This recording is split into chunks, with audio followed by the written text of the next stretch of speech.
بسم اللہ الرحمن الرحیم۔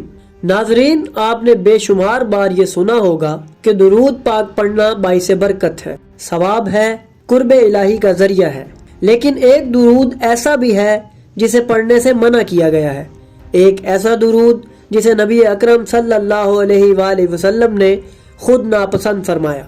سوال یہ ہے کہ آخر وہ کون سا درود ہے اور کیوں منع کیا گیا؟ آج ہم اسی راز کو کھولنے جا رہے ہیں۔ ناظرین، درود شریف کی فضیلت اتنی زیادہ ہے کہ احادیث میں آیا ہے جو شخص ایک مرتبہ درود پڑھتا ہے اللہ اس پر 10 رحمتیں نازل فرماتا ہے، 10 گناہ معاف کر دیتا ہے اور 10 درجات بلند فرما دیتا ہے۔ درود نہ صرف عبادت ہے بلکہ شفاعت کا بھی ذریعہ ہے۔ لیکن ناظرین، اگر درود اتنا مقدس عمل ہے تو وہ کون سا درود ہے جسے پڑھنے سے روکا گیا ہے؟ یہ وہی درود ہے جو اکثر لوگ مختصر کر دیتے ہیں۔ آپ نے دیکھا ہوگا کہ لوگ عام طور پر صلی اللہ علیہ وسلم کہہ کر رک جاتے ہیں، لیکن کیا یہ مکمل درود ہے؟ نبی اکرم صلی اللہ علیہ وآلہ وسلم نے فرمایا، مجھ پر صلوات بترا مت پڑھو، یعنی مجھ پر ادھورا درود نہ بھیجو۔ یہاں بترا کا مطلب ہے نامکمل، یعنی وہ درود جس میں آل محمد صلی اللہ علیہ وآلہ وسلم کا ذکر نہ ہو وہ ادھورا ہے۔ اب یہاں ایک اور نقطہ سمجھنا ضروری ہے۔ قرآن میں سورہ کوثر کی آخری آیت جس میں اللہ فرماتا ہے، بے شک تمہارا دشمن ہی ابتر ہے، یہاں ابتر کا مطلب ہے جس کا سلسلہ منقطع ہو جائے، جس کا کوئی تسلسل نہ ہو۔ کفار نے نبی اکرم صلی اللہ علیہ وآلہ وسلم کو ابتر کہا تھا کیونکہ ان کے بیٹے کم عمری میں وفات پا گئے تھے، لیکن اللہ نے فرمایا کہ ابتر تو تمہارا دشمن ہے، تم نہیں۔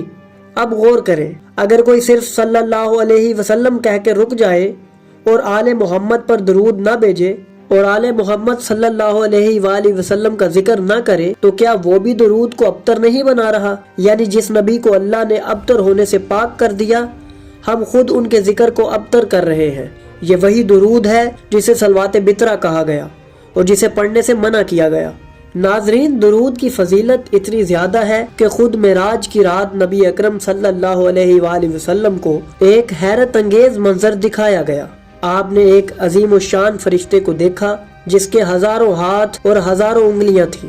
نبی کریم صلی اللہ علیہ وآلہ وسلم نے جبرائیل سے پوچھا تو بتایا گیا کہ یہ فرشتہ وہ ہے جو دنیا میں برستی ہوئی تمام بارش کے قطروں کو گن سکتا ہے۔ آپ صلی اللہ علیہ وآلہ وسلم نے اس سے دریافت کیا کہ کیا تم واقعی سب کچھ شمار کر سکتے ہو؟ تو فرشتے نے عرض کیا، یا رسول اللہ، میں بارش کے تمام قطروں کو گن سکتا ہوں، یہاں تک کہ زمین کے ذرات بھی شمار کر سکتا ہوں، مگر جب کوئی آپ پر درود بھیجتا ہے تو میں اس پر اللہ کی نازل ہونے والی رحمتوں کو شمار نہیں کر سکتا۔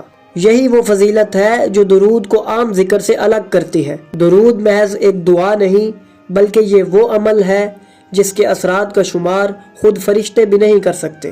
ناظرین، مکمل درود یہ ہے، اللہم صلی علی محمد و آل محمد، یعنی جس طرح اللہ نے ابراہیم علیہ السلام اور ان کی آل پر رحمت نازل فرمائی، ویسے ہی نبی کریم صلی اللہ علیہ وآلہ وسلم اور ان کی آل پر درود ہو، اس میں کوئی کمی نہیں، کوئی کٹاؤ نہیں، کوئی ابتر ہونے کا خدشہ نہیں۔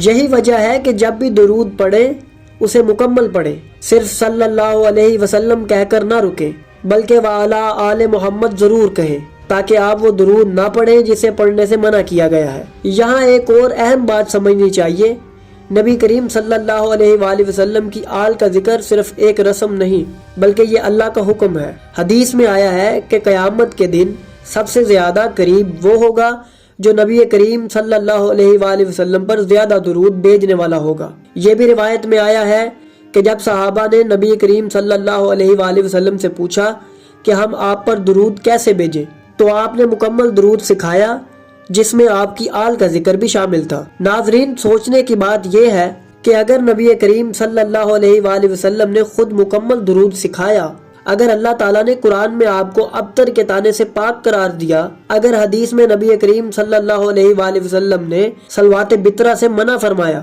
تو ہم کیسے یہ غلطی کر سکتے ہیں کہ درود کو ادھورا چھوڑ دیں؟ یہی وجہ ہے کہ جو درود بھیجے مکمل بھیجے، تاکہ وہ درود ہو جو اللہ اور اس کے رسول حضرت محمد صلی اللہ علیہ وآلہ وسلم کو پسند ہے، نہ کہ وہ درود جسے خود نبی کریم حضرت محمد صلی اللہ علیہ وآلہ وسلم نے رد کر دیا تھا۔ تو ناظرین، اگر آپ کو ہماری یہ کاوش پسند آئی تو ہماری ویڈیو کو لائک کریں، ہمارے چینل کو سبسکرائب کریں اور بیل آئیکن کو بھی دبا دیں تاکہ آپ کو ہماری آنے والی مزید ویڈیوز ملتی رہیں اور آپ علم سے مستفید ہوتے رہیں۔